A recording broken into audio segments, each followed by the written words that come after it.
السلام عليكم ورحمة الله وبركاته. أهلا بكم في حلقة جديدة من برنامج العبقري. بريطانيا لما كانت قاعدة في الهند من 200 سنة فاتوا، فجأة قالت بصوا يا عيال، أنا همشي من الهند وانتوا بقى قسموا نفسكم براحتكم. فالهند قالت ماشي، بس المسلمين قالوا لا، احنا عايزين نكون لوحدين. فمن وقتها طلعت دولة باكستان بس. وبعد 5 دقايق قالوا طب وكشمير دي هتروح لمين؟ الهند قالت انا اللي هحمي كشمير عشان دي الارض ودي كلها بتاعتي.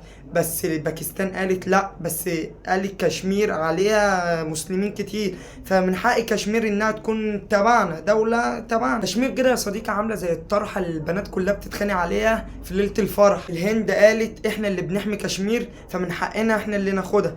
راحت باكستان قالت بس كشمير فيها مسلمين كتير واحنا دولة مسلمة فمن حقنا احنا اللي ناخدها. راحت حصلت حرب ما بين باكستان والهند. باكستان دخلت بقوات غير رسمية، مجاهدين بقى على قطاع طرق، على ناس ماشيين على الله. والهند دخلت بجيش نظامي، طيارات، دبابات، كله داخل يابا. والنتيجة الأمم المتحدة قالت يا جدعان اهدوا، احنا هنقسم كشمير نصين وكل واحد فيكو هياخد النص بتاعه. بس الحقيقة محدش اخد حاجة. الناس كلها فاكرة لما الحرب بتخلص يبقى كده خلاص في سلام، وده اللي انا وانت وعارفينه يا صديقي.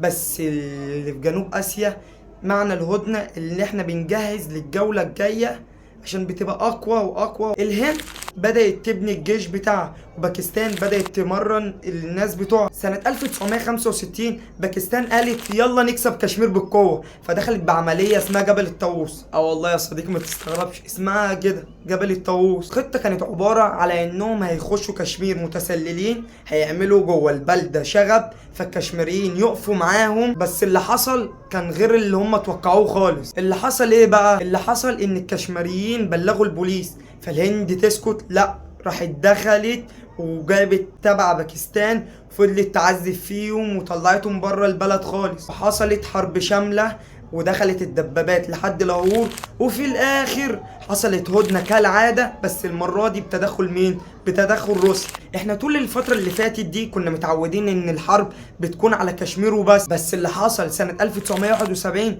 كان مفاجأة خالص.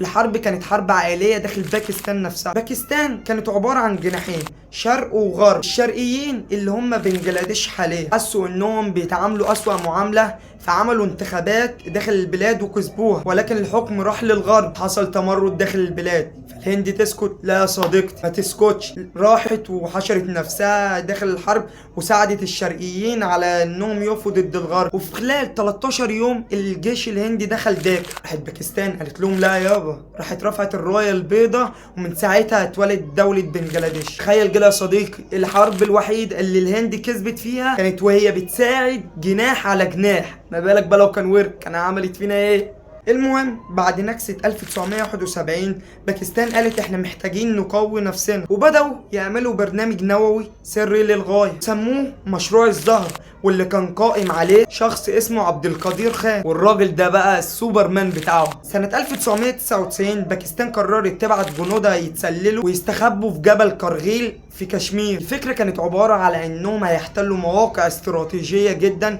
في المكان ده. الهند اللي كانت مشغولة وقتها بالانتخابات، بس على مين يابا؟ الهند اكتشفتهم وبدأت تعمل حرب في المرتفعات. باكستان في الاول انكرت ان الجنود دول بتوعها، بس بعد الضغط وشوية وشوية فعلا اعترفت ان الجنود دول بتوعها. راحت الهند طلعت طياراتها وضربت مواقع مهمة جدا في باكستان، والعالم كله وقف مع الهند. وكالعادة الهند برضو كسبت على باكستان. سنة 2000 بقى بدأت تظهر جماعات متطرفة في باكستان بتضرب أهداف جوه الهند زي تفجيرات مومباي.